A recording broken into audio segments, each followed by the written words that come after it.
Welcome to History H108, Perspectives on World History to 1800, or as it is alternatively known as World History 1, so to speak.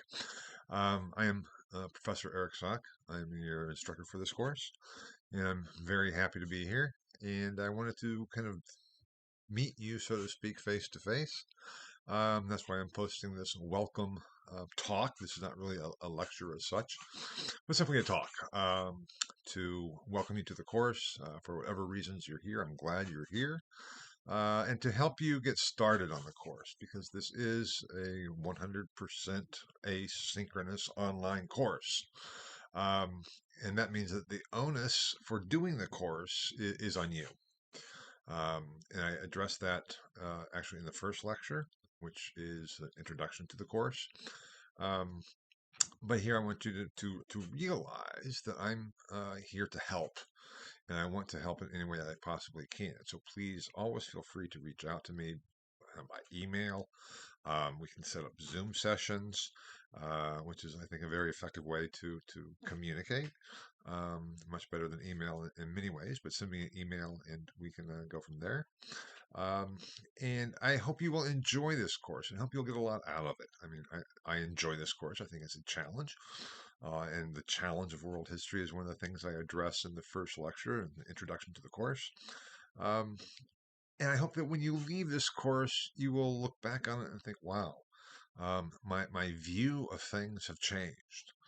And what I mean by that is simply my view of the world that I'm in today. This is not simply a course about the past, even though certainly it is, but it is a way of looking at the past to come to a better understanding of ourselves and our world and our society today, to broaden our perspectives, to broaden our view, so to speak, of how it is that we have come to be where we are. And that is essentially what this course is about in many ways. And it is doing so by looking at the development of human cultures within a world perspective. Now, that is an impossible task to do. Um, and I addressed that in the opening lecture, introduction to the course, and in many ways throughout the first part of the course. And that's something I'll come back to shortly, I think. Um, but here I want to say, okay, what do you do when you get started? Because of course this is all online. You're on your own, working at your own pace. Um, so how do you begin? And I hope you will begin by listening to this talk. And I do consider this as a talk rather than as a lecture. And take notes on it. Go back and review it if you need to or would like to. Um, because this is designed to help you get started. Because if we can start the course off in a good fashion, I'm not going to say correctly, but in a good fashion, I think that will really help you through the course. And as you progress through the course, um, I think getting off to a good start is important. So that's what this is about. Now, I will be posting video talks at several points along the way during this course, both as an introduction to each of the four parts of the course, and the course is organized into four parts. And then also to help prepare for the four exams that you have. And they will be getting there. Also, I should note, if you look at the Canvas site for this course, which is the basis for this course, you'll notice, I assume pretty quickly, that it is not complete. I'm still will be adding things along the way. At the time of this recording, I may have it all completed by the time the class officially starts on August 21st. I'm not going to promise that I'll have it all done by then, but I would like to be able to have it all done by then. But I can say the first two parts of this course are all done, including the first two exams, because there's four parts to the course, an exam after each part, and then a final essay. That information is all available to you now in the syllabus, first of all, and then in the introduction to the course.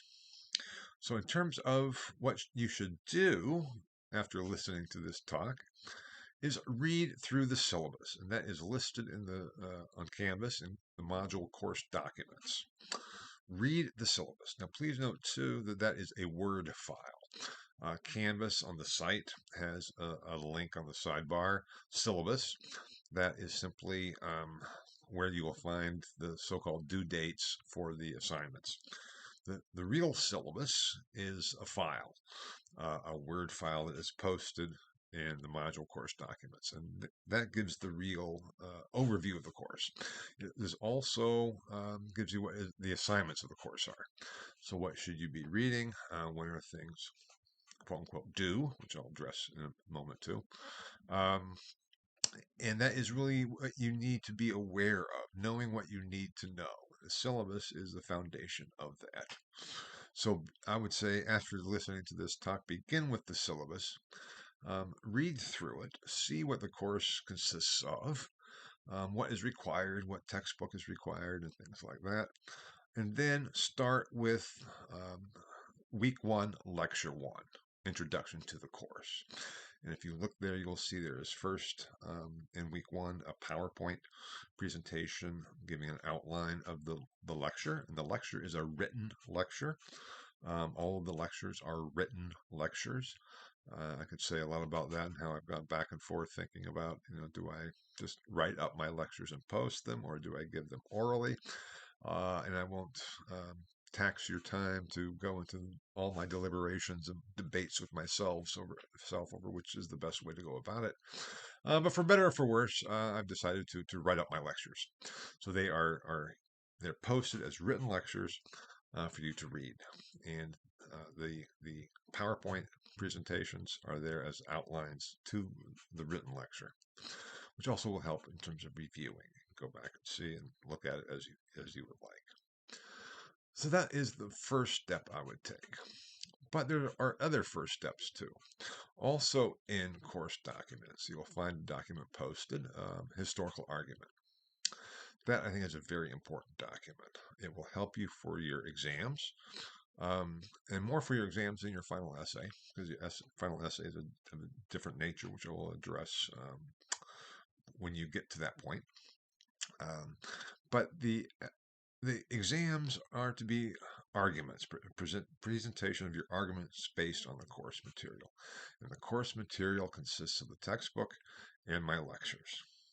So I would definitely read through that document, historical argument, to begin, because that will give you kind of a sense of what I'm expecting or hoping that you will present in your exams. And then as you're preparing to submit your first exam, read through it again. I think that will be a good way to go about doing things. It's there for you. Now, as I said, as of this recording, the course is not completed, but it will be soon and certainly in due time. The first 2 parts of the course go through, I think, week 10, I believe. And so I certainly will have everything complete and posted. If not by August 21st when it starts, certainly well before the first exam, and certainly you won't have to worry about running out of material, so to speak. I don't think anybody will get ahead of the completion of the course, so to speak. But if you do, let me know if you have any problems or issues with that. That's just to let you know why I'm doing what I'm doing here. I'm also doing this talk here, because even though the class doesn't officially start until August 21st, I would like to give everyone the opportunity, if you would like, and have not the leisure so much, but the opportunity to begin early. Please feel free to do so. Address the issue of the pace of the course in the first lecture in the introduction to the course, in that there are due dates for the exams, but there is, let's say, no penalty for turning in things late, because part of the advantages of an online asynchronous course is it allows you to do the course at your own pace, and as you will. Now, the problem there, the negative to that aspect, is that means that you are responsible for yourself to a higher degree than in a person-to-person course where we see you, all of you, twice a week. Check in on how you're doing. I won't be doing that. And so you will need to try to pace yourself. Time management will be key. And again, I'm here to help, but be aware of the time factor. And so, if I can help with the time factor, and I thought that it could be a help to start early. You will have no added bonus points, so to speak, for starting early. But if you would like to, at least now you'll have the opportunity to. So that is, I hope, will explain why I'm doing this now, why I'll be publishing this course as soon as I post this video or this talk, and we'll go from there. Anyway, if you have any questions about anything at any time in this course, please email me and ask. If you have any problems with anything in this course, please email me and ask. Problems are always dealt with much easier beforehand than afterwards, so to speak, if that makes sense. Use me. I'm a resource. I'm more than a resource. I mean, this is my course that I've designed and constructed for you. But I'm also here to help you through it. And that can mean anything or everything at all. Anything from, I read your lecture, I really don't understand what you're saying or what you're getting at. Can we talk about it? Sure. To, I read your lecture, I'm really excited. Can we talk more about this? Of course. At any point, we can talk. So I hope that will help you through. And that we can have a good start to the course all the way through. Now, again, there's no benefit of starting early. You're not required to start at all. The course just officially starts on August 21st. But again, that will now be available to you. So just to summarize in some ways, listen to this lecture, and I'll be posting an announcement to this fact as well. Not this lecture, but this talk, this welcoming talk.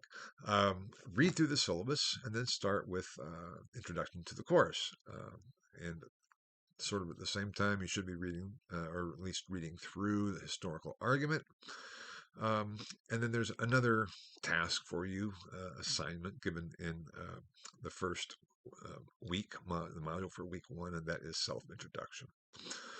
I think it's very important that, first of all, that we can know each other the best we can in this virtual situation. I have posted a self-introduction of myself in the module Getting Started, and together with my CV. CV stands for the Latin term curriculum vitae, which is essentially an academic resume. I think it's important for students to know who their instructors are. And I am a full professor here at IUPUI, and I think that is addressed in the introduction to the course document too. But just to give you a more brief insight into who I am and what my background, some of my experiences and what I've done and what I've published, that's the CV and the self-introduction. We do not meet as a class, but that is really a loss in many ways. I mean, there are some things about these online asynchronous courses that I like a lot. I think are very helpful and good, and allowing you to do the course at your own pace is probably the primary big help with that. But we really lose something by not having that weekly contact. And as a student in the course, I know I can understand very well how you could feel isolated.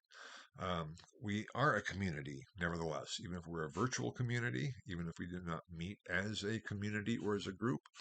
And so part of the assignment for the first week module is a self-introduction. So I already gave mine in the welcome module or getting started module. But I would hope that all of you will participate and introduce yourselves. And the kind of the rubric to that discussion is simply say, your name, your date, what year of school are you, why are you here, why did you take this course or register for this course in any case. But then anything else you want to share. And that is something that is up to you. Certainly we'll be reading those self-introductions because I'm interested in who is in this class. But I will not be commenting on them except to say, wonderful, welcome, great, how interesting. And they certainly will not be graded. Now you'll notice that every week there's a discussion. The discussions are not graded. They are there for you. That means you don't have to do them. They're designed to help, and I think a discussion about some of the topics that are designed to help you with the uh, the course, help you with the exams, will be valuable to you. But I'm not going to force it down your throat, so to speak. And I hope that you would just take part in those discussions um, as we go through. They are not graded, as I said. I could give all kinds of reasons for that. The discussion should be open. You shouldn't feel compelled to write so many words or say so many things. And I've not really, to be quite honest, figured out for myself how fairly to grade discussions either qualitatively or quantitatively. So the discussions are not graded, but I hope you will participate. I think they will help. And I will be participating in the discussions at least from time to time. Adding my own views, commenting on people's posts. Obviously, we should be all be polite in our discussion posts and as we comment on other people's posts, because that's the whole issue. Discussion is not simply here's the question, discuss, and then everybody simply posts what they think about it. It is the interaction. So I hope you will feel free to use the discussions as discussions. So to reply to what other people have posted, to ask questions about what other people have posted, to ask your own questions, rather perhaps even than replying to the question given for discussion, ask a question about that. Ask a question about the question, or ask a question about some other parts of the course. Really use it for your own benefit as you see fit. So that is also part of the first week of the course that you can begin right now, basically, or shortly after this talk, it will be posted. So that I hope gives you a sense of, okay, this is now I have some sense of where to start, where to begin, what this course is about. And I hope you will know that you can always reach out to me. And I hope you will enjoy this course and find a special interest in it, because that is really a key part. And I believe I addressed that part in the introduction to the course as well. Given that, then, welcome. Good luck. Again, I'm looking forward to this course. I hope you will enjoy this course. I feel that it's been well worth your while, and that you will be engaged and that you will reach out. And this can be a very good experience for all of us. Therefore, I will see you again in the talk that I will post in terms of introduction to part 1 of the course. Um, and then, of course, anytime over email or Zoom. So thank you. Thank you for listening. And I hope you have a good rest of your summer vacation, and that you start with this course with a feeling that you can do this. And that it also maybe will help that you will are looking forward to it. Um, and so here, yeah, that's I guess about it for now, I suppose. So welcome, and I'm looking forward to an exciting and pretty wonderful semester. Actually, I hope you are too. Thanks so much. Bye bye.